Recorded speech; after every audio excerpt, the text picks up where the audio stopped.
شہزاد گاؤں کا سب سے نکما لڑکا سمجھا جاتا تھا۔ اس کے والد بشیر احمد طویل عرصے تک گاؤں میں بطور چوکیدار اپنی خدمات انجام دیتے رہے تھے۔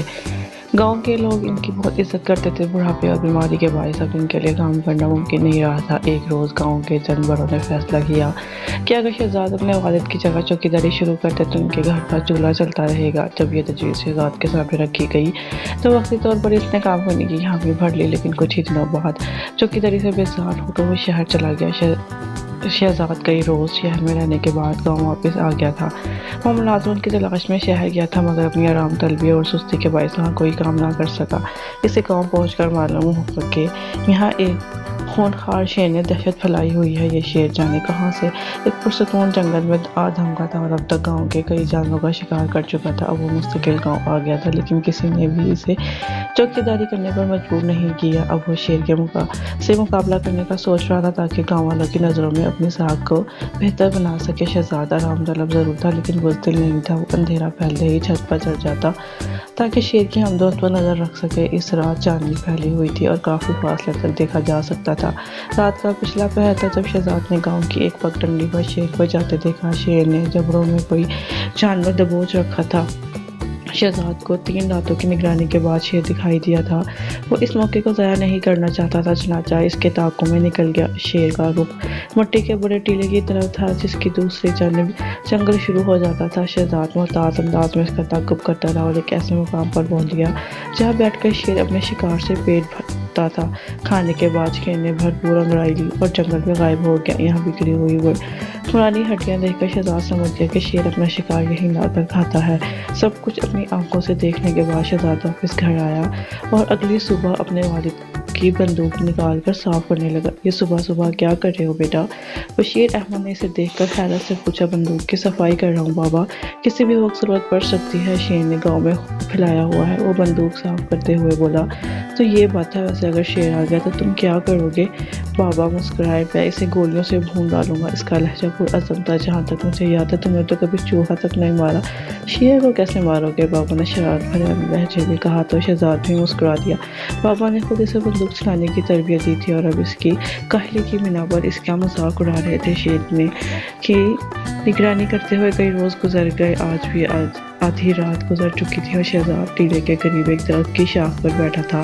آج وہ اتنا چکنا تھا کہ کوئی اس پر طنز نہیں کر سکتا تھا۔ چاند بادلوں میں چھپا ہوا تھا اور چاندنی بہت مدھم تھی۔ شہزاد اکابی نظروں سے اندھیرے میں دیکھ رہا تھا۔ بہت دیر بعد اسے شیر مٹی کے ٹیلے کی جانب آتا دکھائی دیا۔ آج اس کے پاس شکار نہیں تھا کیونکہ گاؤں والوں نے اپنے تمام جانور گھروں میں بند کر دیے تھے۔ بھوکے شیر خروش جانوروں کی ان بچی کچی ہڈیوں کی طرف تھا جنہیں وہ شکار کر کے لاتا تھا۔ جیسے ہی شیر ٹیلے کے نزدیک پہنچا، چونک کر ادھر ادھر دیکھنے لگا۔ شاید اسے وہاں کسی کی موجودگی کا احساس ہو گیا تھا۔ شکار کی امید پر بھوکا شیر پوری طرح چوکس ہو گیا تھا۔ محتاط انداز میں ادھر ادھر دیکھتے ہوئے آگے بڑھا۔ جلدی اسے معلوم ہو گیا کہ کوئی ٹیلے کے قریب درخت پر بیٹھا ہے۔ شہزاد بھی صورتحال سے نپٹنے کے لیے تیار تھا۔ اسے شکار کا تجربہ تو نہیں تھا، لیکن اب پیچھے ہٹنا بھی ممکن نہیں تھا۔ اس نے شاخ پر بیٹھے بندوق سیدھی کی اور شیر کی دونوں آنکھوں کے درمیان کھوپڑی کا نشانہ باندھ لیا۔ اب وہ شیر کے قریب آنے کا انتظار کر رہا تھا۔ جیسے جیسے وہ درندہ آگے بڑھ رہا تھا، شہزاد کے دل کی حرکت تیز ہوتی جا رہی تھی، لیکن اسے اپنے حواس پر قابو رکھنا تھا۔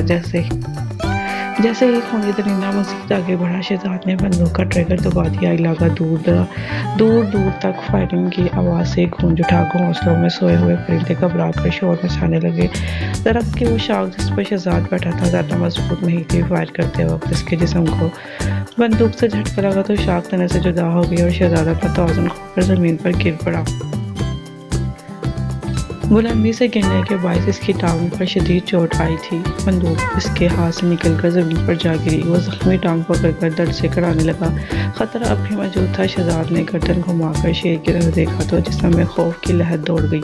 گولی سر کی بجائے شیر کی ٹانگ میں لگی تھی اور وہ دوبارہ حملے کی تیاری کر رہا تھا۔ وقت بہت کم تھا۔ شہزاد نے جلدی سے بندوق اٹھا لی اور لوڈ کرنے کے بعد دوسرا فائر کر دیا، لیکن بہت دیر ہو چکی تھی۔ شیر اس پر حملہ کرنے کے لیے لمبی جس لگا چکا تھا۔ ماحول ایک مرتبہ پھر فائرنگ کی آواز سے گونج اٹھا۔ اس بار شیر شہزاد کی چیخ بھی اس کے شور کا حصہ تھی۔ گولی کی آواز سن کر بشیر احمد کی آنکھ کھل گئی تو ہڑبڑا کر اٹھ بیٹھے۔ انہوں نے لالٹین کی روشنی میں جائزہ لیا تو شہزاد بندوق سمیت غائب تھا۔